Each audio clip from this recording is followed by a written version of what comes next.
We're in the midst of a huge transformation where peers, communities, and workplaces are all really melding into one.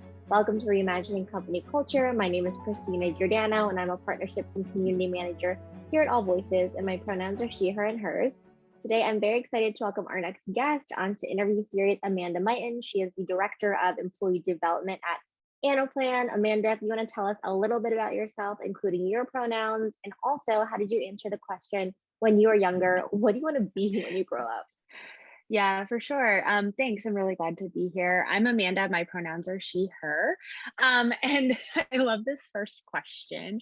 I was a kid in the Indiana Jones era and really, really wanted to be an archaeologist, which that was a fairly problematic version of archaeology. But when I look at what I really wanted out of that, it was to be curious, right? So I wanted to keep discovering, keep learning all the time. While I don't get to dig fossils or excavate and explore ancient communities, I do get to be curious, and I do get to keep learning every day.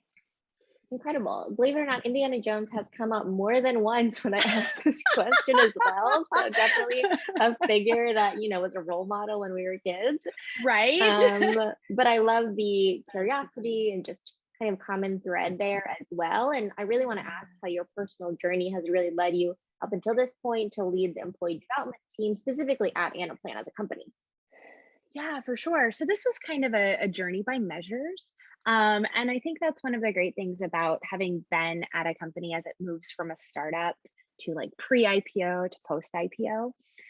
So I started out my career in education and then moved into professional training. I focused on tech training before that, before here at Anaplan. And when I came in here, I was technical training and got to get really familiar with the platform, which was great. I got to meet our customers really closely with our global partners and our global SIs.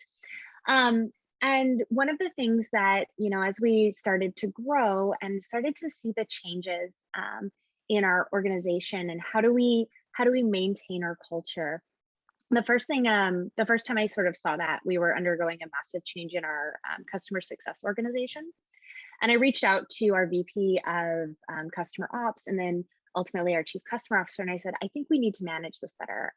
I want to step up. I want to do this. I think we need to kind of engage in this. And so I was able to start running a lot of kind of nascent versions of what I do today inside of that organization. And then as the org continued to grow and we decided to bring this practice into Anaplan and then ultimately into HR, I was able to sort of parlay that into that experience into doing that for the whole company globally.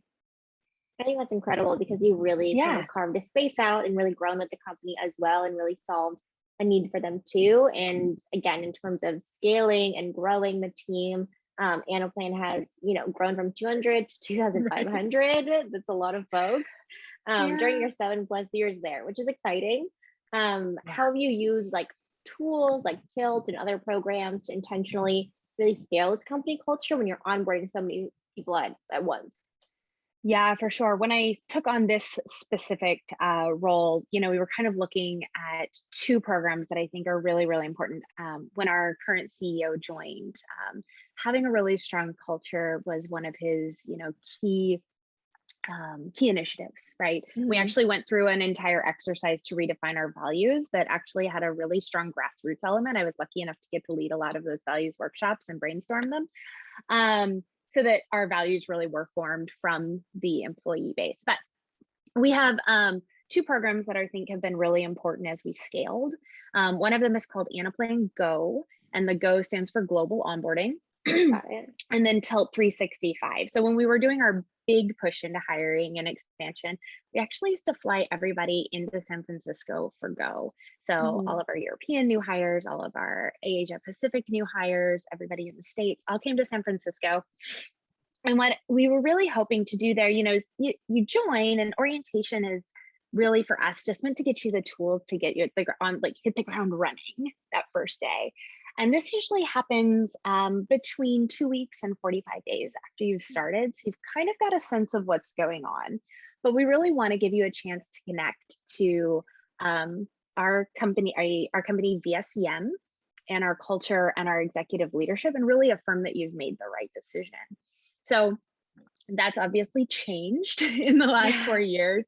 As we grew, the first split was to move into having an in-person version in San Francisco and in London. So we made that split to kind of localize a bit. And then now we have virtual versions as well, Right. which is actually kind of interesting. It's allowed us to share sessions in some ways across the Americas and EMEA still.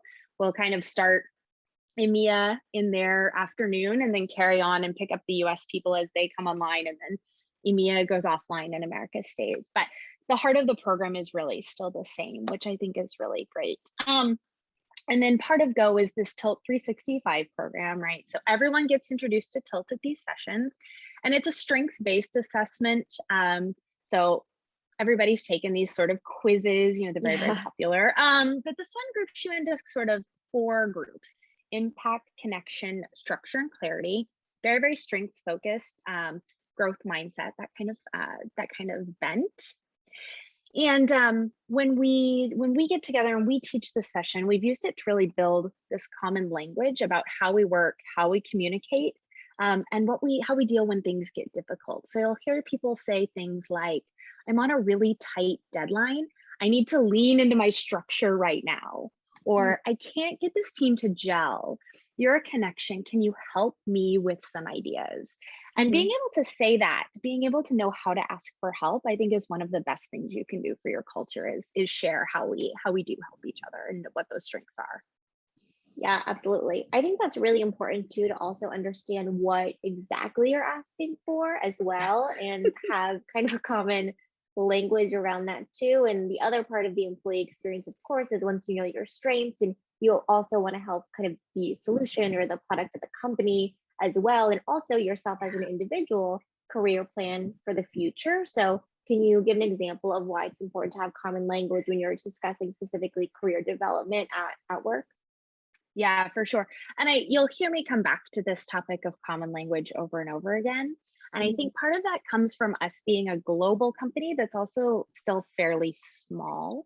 We've always been global. But that means that you don't have these super strong, you don't have large regional presences that kind of develop their own language. We have to have one across, and it has to sort of transcend kind of usage of English is our business language, but we all use it a bit differently. So when we think about career development, we brought the concept of common language into our career planning courses. So we have career progressions and compensation fundamentals. And we realized that our leaders, our managers, our employees, there are really different expectations and knowledge gaps when it came to career development.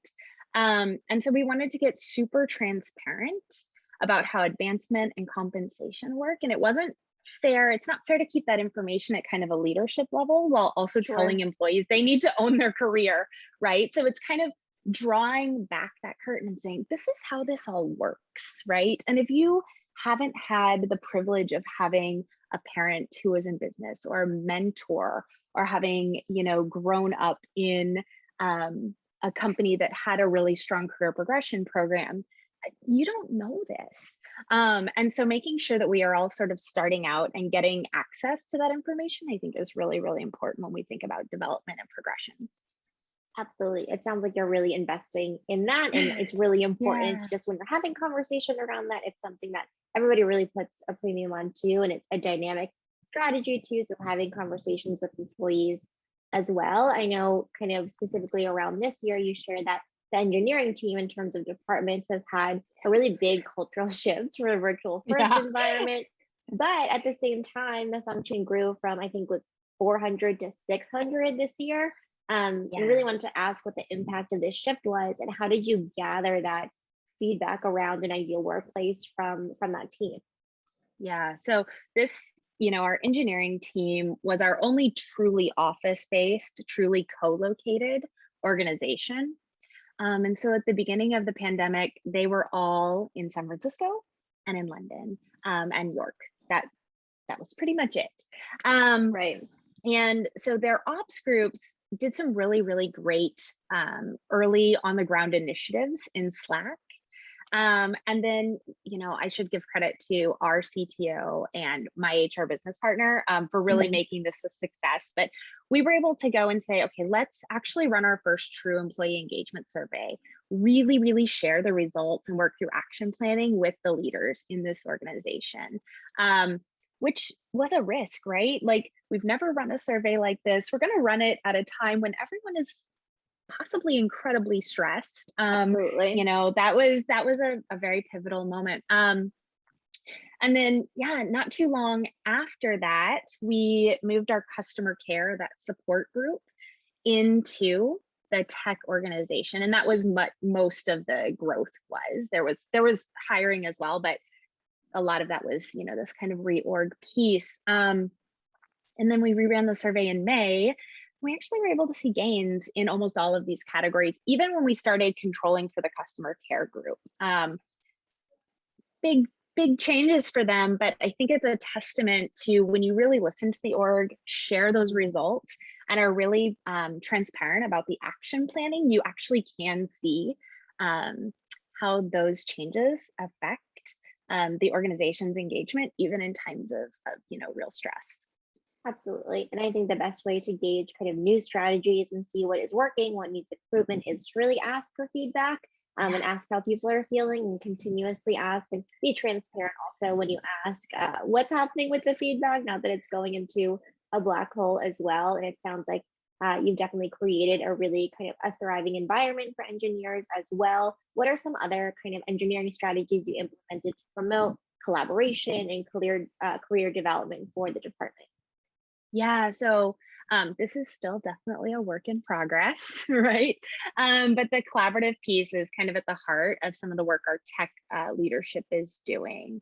So we actually, in the spring, ran a company-wide survey about the future of work that's really letting us sort of shape how we think about what we do next. Because what we do know is that group that was so co-located, that was so tied to their space, they miss each other, but they don't all want to come back to the office 5 days a week. Yeah, If there was anything that was clear from that, that was it.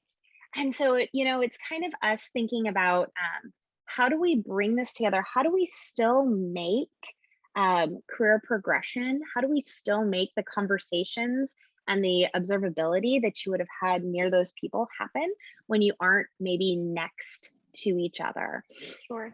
So we've spent that time, we've working with our HRBP, and actually there are two on that team, and the ops org, how do we make this real? Some of the things we're really working to do right now are get the career frameworks developed for some of the specialties, right? So like product management, user experience, those teams, so that group can really start to chart a path. And that group will actually, hopefully, in the next few weeks, start piloting an IDP that's kind of tech enabled using Lattice Grow, which is a product that allows people to kind of track themselves against where they're at in the framework.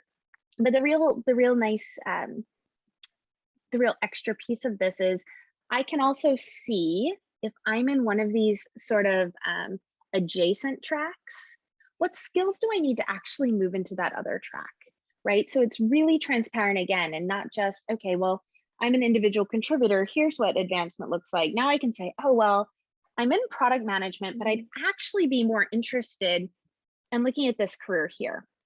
As we start to really get those published, those are the kinds of conversations we want to start. And we're talking to our managers about how do you connect those folks with the right people if they don't know them, right?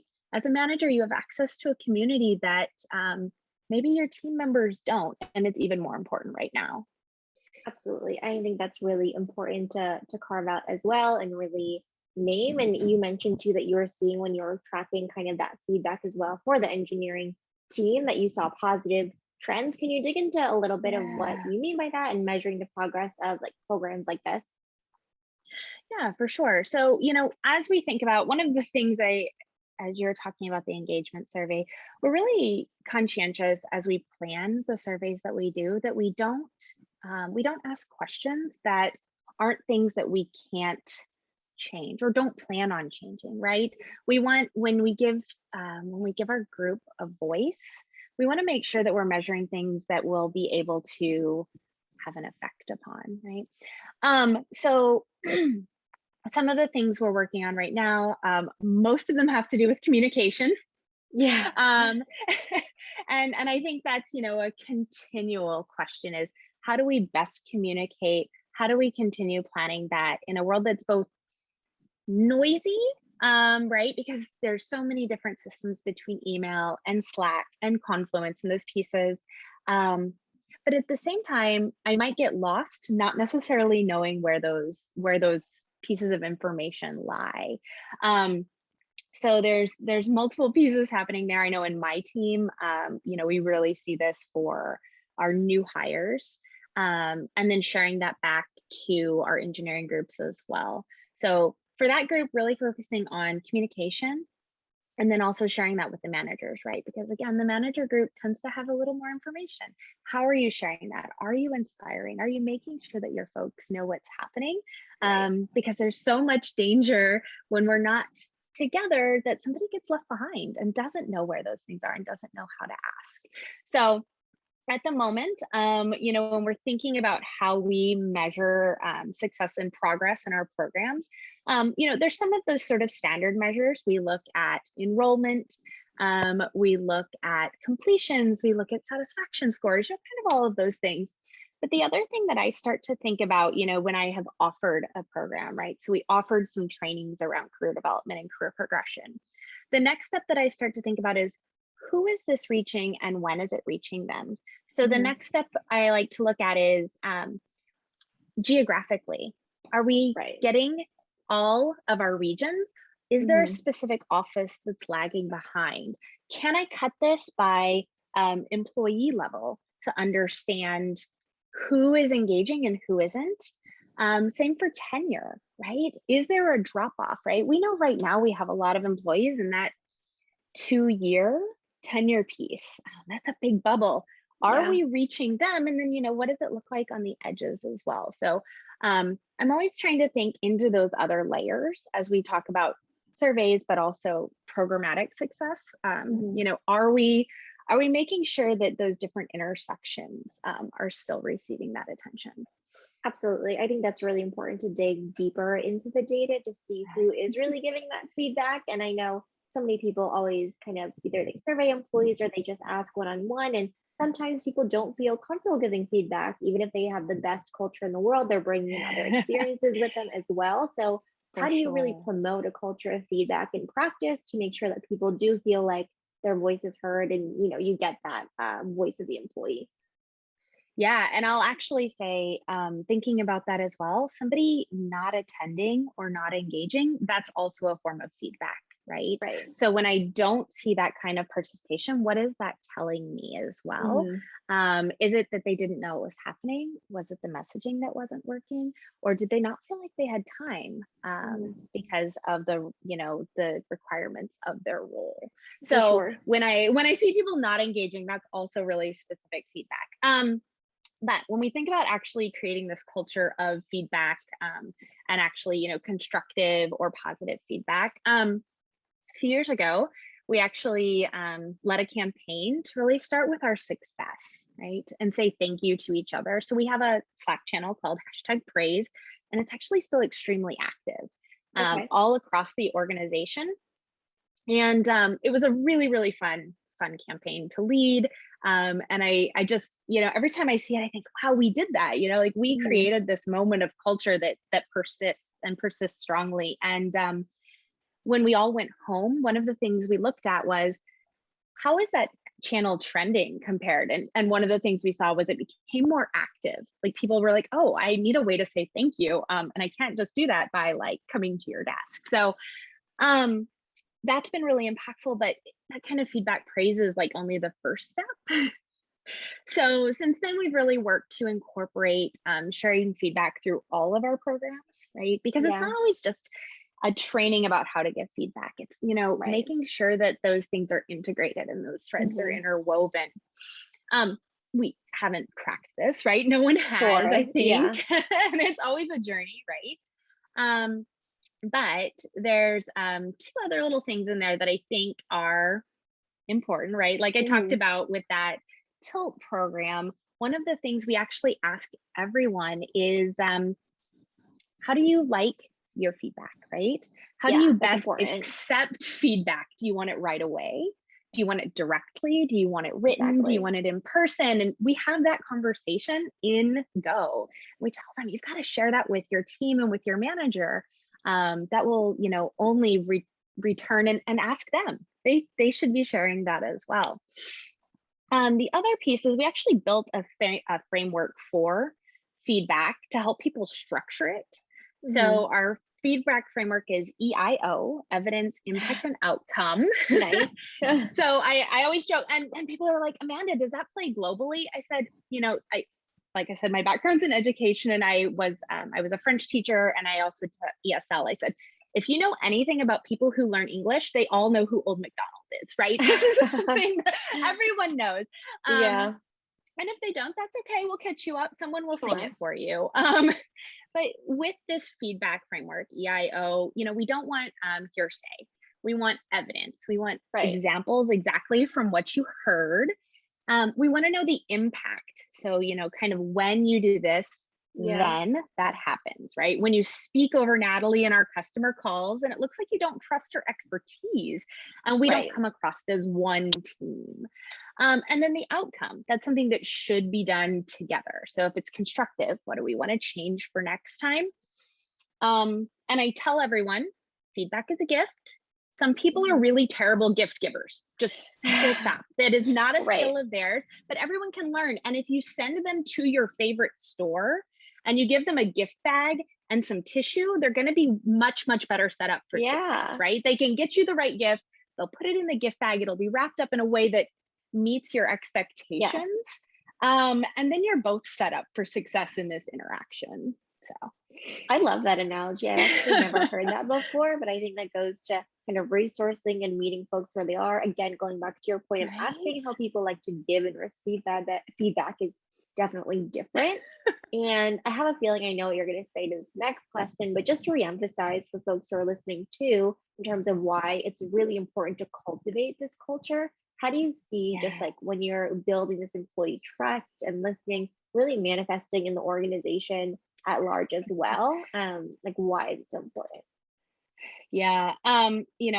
It is. It's a journey. And I think we all have to, at all levels of the organization, really be there. We have some leaders, like our CEO, who are just really present. He hosts open time for Q&A, and he will answer honestly. And even if that means I don't know, Yeah. right? And so it's kind of setting that expectation that you can ask, right? We've given you a format that is user friendly. We use Poll EV, so it's Yeah. semi-anonymous. Um, but you can ask those questions and those answers are shared back. And I will say he gets very tough questions. And sometimes the answer is, I can't tell you right now because of X, Y, and Z. Being a public company is often a reason. Mhm. But sometimes it's, we're building this together. And we haven't gotten there yet. Yeah. So I think that kind of example, I would say our CTO, that I've done all this work with our engineering group, very similarly, right? Very open in that kind of feedback as well. Yeah, I think modeling from leadership is really important So too. And I think that'll permeate throughout the organization. You see these leaders really leading with vulnerability and also being humble and saying, I actually don't know right now, but this is something that we're working on, or I will take that into consideration. Again, just having that two-way communication, something that you mentioned earlier as well in terms of feedback is if someone isn't showing up or they're not participating in something, whether they're burned out or don't feel like they have the bandwidth to do that. We're talking about disengaged employees. In your experience and kind of opinion, how do you go about re-engaging disengaged employees, knowing that there's a host of reasons kind of why they might yeah, feel that way around work? yeah. And I was thinking about this question, and in some ways, like I think the premise of this question is just at its own nature almost impossible to answer, and Yeah, especially right now. But I'm actually really glad you asked, because like this could be an entire podcast right. in and of itself. I'm working on a really large project right now with our VP of communications and culture and our compensation Yeah. leader as well, around like, how do we re-inspire employees? Because I actually would say, like, when should you try to re-engage a disengaged employee, right? Do you know what the cause of that is right now with the level of burnout we're seeing? The first question is like, do they need help in some Right. way? Are they disengaged because they can't engage? And I think that's the first like mental health hurdle you have to cross as a Absolutely. manager, as a peer, as a human. Yes. You know, and if they need that leave of absence, that's where you need to get them to be, and giving them the support so that they can, that they actually can re-engage. Yeah. Once you've kind of crossed that, I think there's a lot of different ways, right? And we're still kind of looking through this. In some ways, is it that they need a new challenge? Is it some way that they need to revive a connection to the humans that they work with, right? Have they Yeah. sort of withdrawn in during the pandemic because they were working on a weird time schedule, Yeah. right? And so I think there's a number of different things. I think there's more to come here from us. But it's a piece that we are working really hard on. And I think, you know, if you take it back to data, the other half of it is where are the trends, right? Because Mhm. that's where you can actually, you know, there's triaging it at the human level, right? Are you okay? That's the first question. And then there's, you know, answering these questions at scale. Are there trends? Are there specific demographics that are disengaged, and why is that? And I think once you can kind of answer those, you can get to that sort of more targeted idea space.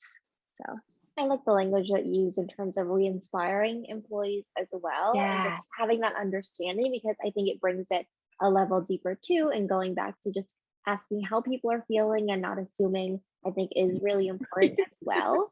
I know we've talked a lot about Anaplan and kind of your strategy there, but I do want to ask some kind of just trends you're seeing. So not necessarily at Anaplan, but what are some common mistakes you see leaders or company making in their employee experience or development strategy? Even with the best intentions, with change, of course, we're going to make mistakes. yeah. I think the biggest one I see is not being out there and really listening to that employee base. When you do Okay. that, when you aren't out kind of talking directly to the folks that are doing the work, that are living every day in kind of that Hmm. place, you really you risk missing the mark. Yeah. And I think, you know, right now, this is even more challenging. I'm guilty of this too sometimes. You know, you're listening just to your department leaders and your HR business partner, and you start down this track. Um, because, you know, in some ways you're like, oh, well, I don't want to take up everyone else's time, or we're Right. trying to get this moving quickly, right? Like trying to balance all of these good things, and then sometimes missing vetting that. You know, when you're designing programs for employee development, like it's about that employee, and making sure that it actually helps get them to the place where they can help us meet our business objectives, where they have the skills, where they want to, where they believe and Yeah. they have, they can engage and bring their vision to their work. Um, and I think, you know, you kind of get that cadre of trusted advisors. And I would just say, like, Hmm. who are you not talking to? That's what I Absolutely. continually ask myself is, who am I not hearing from right now? For whatever reason that is, right? Maybe I just haven't been in any meetings with them lately. Maybe I haven't. Maybe they've been really busy on some of their initiatives. Well, I definitely need their input then, right? Because they'll be the Absolutely. ones who can't engage, right? They're like, whoa, wait, what happened? Where did this come from? Exactly. So it's making sure I really get in and listen broadly. Exactly. Listening to everyone at the company and just making sure that nobody feels like they are left out of the conversation. That is definitely really important. I guess on the flip side, is there a trend that you're seeing in the people space that individuals need to be aware of in order to be successful in the future? Something that is a must have in their strategy moving forward? Yeah, when I think about individuals, and especially as I talk to people, you know, having done a lot of career progression and career development training Yeah. lately, one of the things that I think is really hard is, you go to school, and in school, you always know what's next. You're like, well, I'm in first grade. Now I go to second grade. In second grade, now I go to third Mapped out grade. for you. It's mapped out for you, right? Yeah. And then, especially working in like with the tech group, many of them are like, well, right, I come in as a junior engineer, and one day I want to be an architect, right? Like, do. That's true, but it ignores some of the like space that we have in our world to really think broadly, right? And thinking about the skills that you have and how you bring them in. Most of us work jobs that didn't exist, or certainly didn't exist in the way that they do now when we were kids and asked, what do you want to be when you grow up? So I'm always asking people to think about, what is not one step up? What are the like 3 steps out you could take, right? And kind of likening that to, if you think about going to college, right? It's not you take this one and this one and this one. It's, well, you take these, but there's also these options for getting there. So I always tell people to think broadly and talk to the people that are in kind of your second layer circle, right? What are you doing? What are you thinking? And I think that that is where you'll find those interesting careers. And that's where you really start to see that engagement. It's not just the next jump. It's, wait, could I create that? And that's where like, actually, like I see career passions start to grow. I think that's really important. It makes me think of the meme. It's like your career path or just life in general, just like the straight line. But in reality, that's not what it is. It's the squiggly line that's all over the place and you have no idea where it's going. And I think what you're saying in terms of looking around you instead of just like going up the next Lego piece or tier, it definitely makes sense. Amanda, I know we talked about kind of your experience, your personal journey, and Anaplan, and kind of your thoughts around the industry. But is there anything I either didn't ask you that you want to share with our listeners, or maybe 1 to 2 key takeaways you hope people bring with them after they listen to our conversation? Yeah, for sure. I think there's two sort of things that I hold really dear when I am designing any kind of program or any kind of learning moment for people. I always want to think about that experience, right? I want to know when you show up, from the moment you enter the Zoom room or my classroom, what are you seeing, hearing, thinking, touching? How are you able to engage intentionally, right? So what does that experience look like? When you are put into a small group, and I have more to learn here. I actually, I love small breakout groups. And one of our ERGs came to me and they said, Amanda, we are the group that the non-neurotypical group. And they said, it's really hard for us if we don't know this is going to happen. And they said, can you give us a breakdown if there are going to be breakouts? I was like, yes. So, how do I make this experience engaging and acceptable? And I said, I am going to challenge you some to be a little uncomfortable. I said, but I don't want you to be so uncomfortable you can't function. I want you to get the best out of this. So how do we meet that middle ground? And that was sharing that ahead of time. Great. The other thing is I'm always saying is look up, look around, be curious. It comes back full circle, right? For me, it's all about having range, right? People who have experience that is non-traditional often see things in a little different way. And those are the people I want to talk to. I want to hear, I want to think laterally. I want to think broadly. I want us to bring those two pieces together. And when you do that, I think, you can come up with something that is inclusive, something that is interesting, and something that's engaging. I love that. Look up and look around you. I think this is so important, especially when you're building out experiences for people as well. The example you gave of making sure it's inclusive and you're meeting people where they are. Amanda, thank you so much for being on Reimagining Company Culture. I enjoyed our conversation and I look forward to staying in touch with you. Fantastic. So great to hang out with you today. Absolutely. And as a reminder for folks who are listening, AllVoices believes in the empowerment of everyone at a company to speak up, and we know it's a requirement for the organization to succeed. Have a good rest of your afternoon, everyone.